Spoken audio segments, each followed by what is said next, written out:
Welcome to Aura Recaps, where we recap the best films with cinematic aura. How did a man who predicted outcomes for a living fail to predict his own future?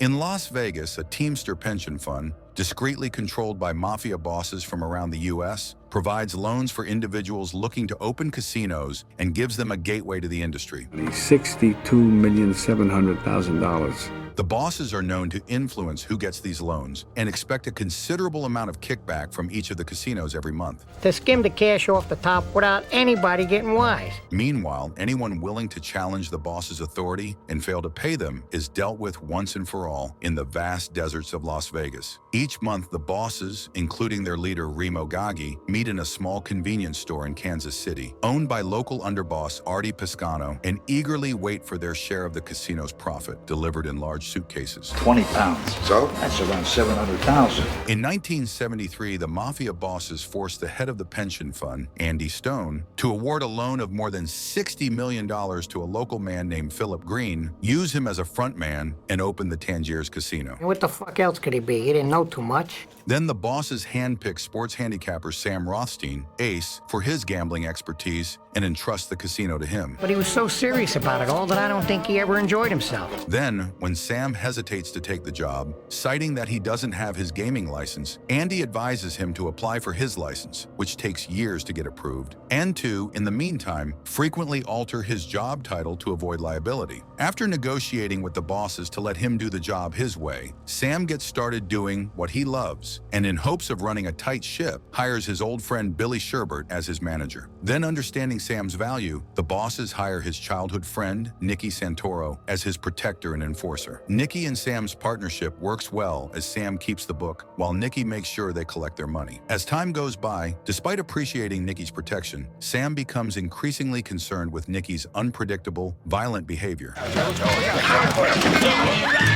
A month after Sam's appointment, following his diligent and professional work, the bosses are stunned to see their kickback money double. The Tangiers thrive under Sam, becoming the hot spot of the city and attracting the powerful personalities and politicians, who are given personalized and discreet services all on the house. I had dozens of politicians and state officials coming through that place every week. Sam runs a tight ship in the casino and assigns a hierarchy of inspectors for the casinos, including ex-cheats, to make sure no one cheats. One day, while keeping an eye on the casinos through the monitors, Sam notices a beautiful local hustler named Ginger McKenna stealing from one of the players and falls in love. Sam gathers information on Ginger and learns that she's a respected hustler who brings high rollers to the casino and helps them spend their money. He also finds out that Ginger is obsessed with money and goes to extreme lengths to find it. However, despite being an independent, self-sufficient woman, Ginger has a weak spot for her childhood boyfriend and pimp named Lester Diamond, whom she's usually forced to support. Soon, Sam and Ginger start a relationship.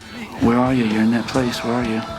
Meanwhile, Nikki and his wife Jennifer return from a family vacation, but are greeted at the Las Vegas airport by the police, who suspect Nikki of a diamond burglary. Soon, the police are forced to release Nikki for lack of hard evidence. Once the Santoros get home, Nikki helps his wife unload the stolen diamonds hidden in her hair, while his right-hand man, Frank Malone, watches. So defensive, it could be stuck in your hair, you know. Then Nikki and Jennifer go to see Sam and Ginger, and after the pleasantries, Nikki informs Sam of his plans to permanently move to Vegas. Sam considers this carefully, and after detailing that Vegas is not like their hometown, he advises Nikki to be careful and lay low, as he doesn't want to be involved in any shady business that can jeopardize his casino. A few days after his move, Nikki starts threatening the local pimps and drug dealers and begins getting payment from them. In the following days, Sam and Ginger help the Santoros and their son Nicholas adapt to their new lives and introduce them to people around town. One day, as Sam inspects the casino, he notices a man cheating. Then he subtly orders his men to cause a fun distraction, while Nikki tasers the suspect, who is then transported to the back room.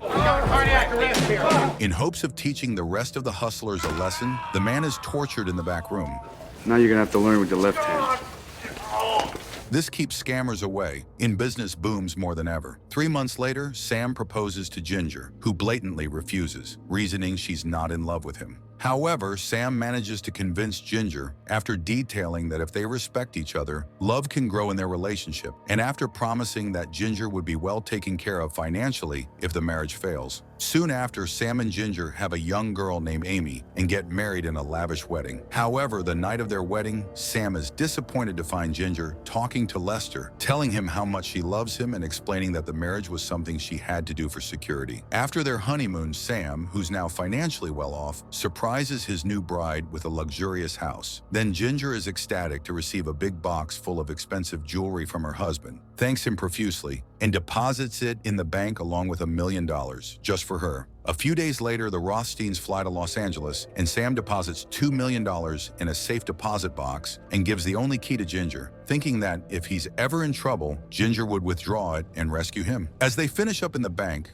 manager advises Sam to make sure that Ginger can be trusted, as this process will make her the only person able to access the large sum of money. Meanwhile, in Las Vegas, Nikki becomes a loan shark and starts making a reputation for himself. Then he brings his crew to Tangiers and starts scamming the casinos. Despite knowing this, Sam's hands are tied as he doesn't want to create problems for the made man Nikki. One day, an arrogant man behaves disrespectfully towards Sam despite many warnings. Sam has his security forcefully remove the guy from the premises, but is surprised to get a call from Nikki, who explains that the arrogant man was part of his crew, apologizes for his behavior, and begs Sam to let him back in the casino so that he can continue his scam. Feeling cornered, Sam agrees with a warning. Then he called me a faggot, so What? I threw that cocksucker out. Come here. You understand? Move in and apologize. A couple of months later, as Sam becomes more successful, he employs creative ways to keep the casino full of customers, like bringing a popular crew of dancers from Paris and taking bookie joints off the street and putting them inside the casino. This works well, and together with Nikki's dedication to his job, Tangiers becomes the best casino in the city. From then on, I couldn't be seen talking to him anywhere in Vegas or even near it.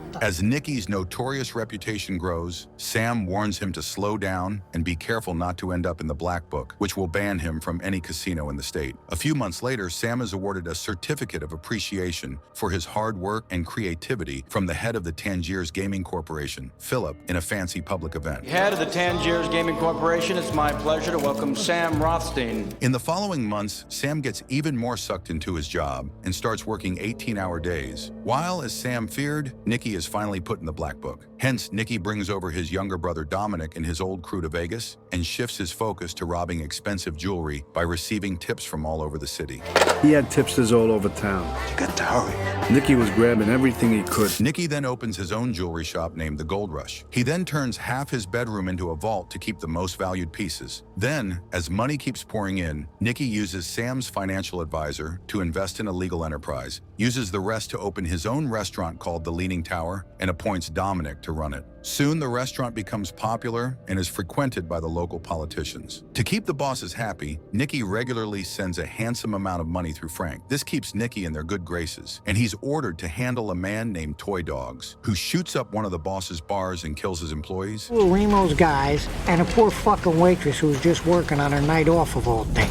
Nikki gladly handles the situation and makes an example of Tony, who earns him the reputation as the new boss of Vegas. At Tangiers, an incompetent slot manager named Don Ward messes up, and Sam fires him. However, Philip soon informs Sam that Don is the commissioner's brother-in-law and asks him to change his mind, but fails to convince him. At home, Ginger asks Sam for $25,000, which makes him suspicious and has Nikki follow her to the bank, where she goes to withdraw the money from her account. Then, as she arrives at a diner to meet with Lester and give him the money, Sam arrives in time to stop her and has Lester beaten to a pulp by his men, which terribly upsets Ginger. It's not his fault, it's my fault. At the casino, County Commissioner Pat Webb goes to see Sam and, after explaining his relationship with Don, tries to convince him to rehire Don to no avail. Before he leaves the office, the frustrated commissioner threatens Sam with his gaming license and with revealing his friendship with the local gangster Nikki. Elsewhere, the bosses find out that their share of casino money is being skimmed by workers in the count room and appoint Artie to oversee the situation. Not understanding the gravity of the situation, despite the boss's orders against keeping written records of businesses, Artie starts documenting his every movement and expects expense on the job in hopes of being reimbursed. Meanwhile, Philip, who was supposed to be the clean front man of the casino, is revealed to have a silent partner who, after some argument, takes him to court demanding to get her share of the money she invested. Then the court decides to audit the casino's account, which terrifies everyone involved. Hence, the bosses send Nikki to kill the woman.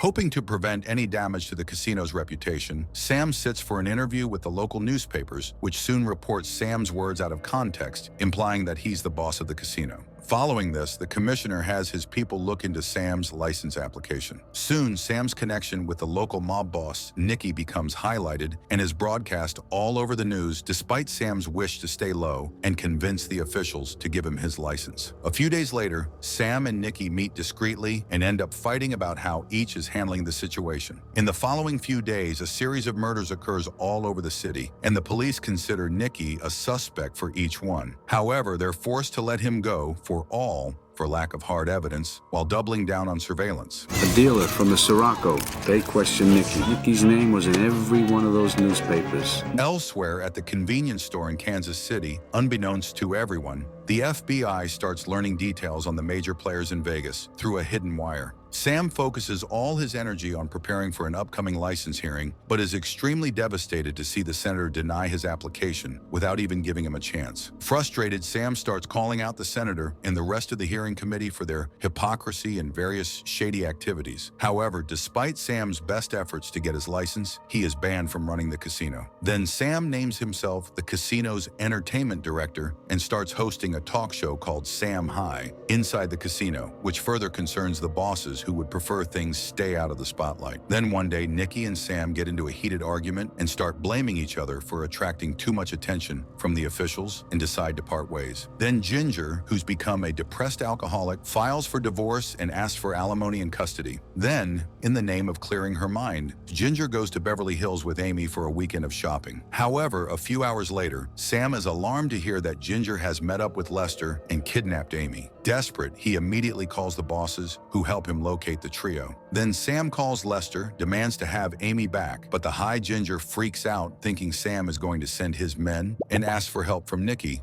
who advises her to return home after calming down the angry Sam. Later, Sam sends a plane to pick up Ginger and Amy. During dinner, Ginger and Sam fight over how she could have spent $25,000 in a weekend, and Sam becomes increasingly suspicious of his wife. Later that night, Sam overhears Ginger ordering a hit on him and loses his mind in anger to the point that he physically drags his wife out of the house. Sam gives Ginger all her money, which is all she ever cared about, and warns her to never return. However, Ginger returns a few minutes later, and Sam surprisingly takes her back. The next day, Ginger goes to see Nikki, and the two start an affair. Later that night, Ginger is forced to confess about Nikki to Sam and gives him a fake promise to break up with him immediately. Meanwhile, as Nikki's street business starts to suffer, so does his kickback money to the bosses, who start to lose their patience. As Nikki and his crew continue spending the majority of their time drinking and doing coke, they become sloppy in how they handle business in the streets. Night he had to belt that guy 3 times before the guy finally went down.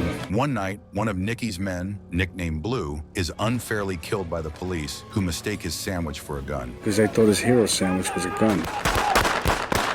Then a few nights later, Nikki's crew gets high and shoots the cop's house as retribution. This brings more heat on Nikki from the FBI, who wiretaps everything owned by the crew. A few evenings later, Sam calls his house, fails to find a response, and heads home. As he enters, he gets the shock of his life when he hears a distressed Amy calling for help from her bedroom. Sam breaks the bedroom door, finds his young daughter tied to her bed, and is horrified to learn that Ginger is behind it. What happened? Mommy. Moments later, Sam learns that Ginger's at the Leaning Tower with Nikki and rushes there. After a heated argument, Sam drives Ginger home, but the couple has a fight as soon as they get there, and Ginger storms out. Fearing for his life, Sam calls Billy and asks him to bring him a gun, while Ginger goes back to the Leaning Tower and relates everything to Nikki, who lends a sympathetic ear. However, as soon as Ginger asks him to kill Sam, Nikki loses his mind in anger, refuses to kill his friend of 35 years, and throws out Ginger, who threatens to go to the FBI. It all hits Nikki at this moment, and he realizes how much he messed up by getting involved with Ginger, knowing full well that the bosses would kill him if they ever found out. At the house, Sam and Billy spend the whole night on guard. In the morning, a hysterical Ginger comes to the house and disturbs the peace. Coward! You're gonna be sorry if you don't Don't stop you that. The threaten whole me! neighborhood. Don't you threaten me! Then the police escort Ginger away after she secretly steals the deposit box key. She then heads straight to the bank and takes all the money. Despite Sam arriving at the bank shortly after, he's informed that he can't legally stop her. Moments later, the FBI stop Ginger and take her in for questioning about the casino. Simultaneously, all the major players in Las Vegas are arrested with evidence from wiretaps, later supported by Artie's written records. Nikki gets wind of this and manages to escape town in time. As the police arrest Artie, he has a heart attack and drops dead on the spot. He got so upset he had a heart attack and dropped dead right there in front of his wife. Then as the case builds, all the bosses are also arrested and arraigned. They could get 25 years to life in prison just for skimming a casino. As the bosses start fearing they might get lengthy prison sentences for skimming the casinos, they start ordering hits on everyone whom they believe will talk to the police, including Andy and other associates. Where you going, jag off? Meanwhile, Ginger goes to Los Angeles, spends her fortune on drugs, and dies of an overdose a few weeks later. All she had left was 3,600 mint-condition coins. In Las Vegas one day, Sam gets in his car and is terrified to see it explode as soon as he turns the ignition on. Luckily, he survives the ordeal unscathed. But I suspect I know who lit the fuse. Months later, Nikki's crew gets out on bail, and he's joined by Dominic as he goes to meet up with them in a discreet area. However, as per the boss's orders, the crew ambushes both Nikki and Dominic, beats them up, and buries them alive. So they made an example of him and his brother.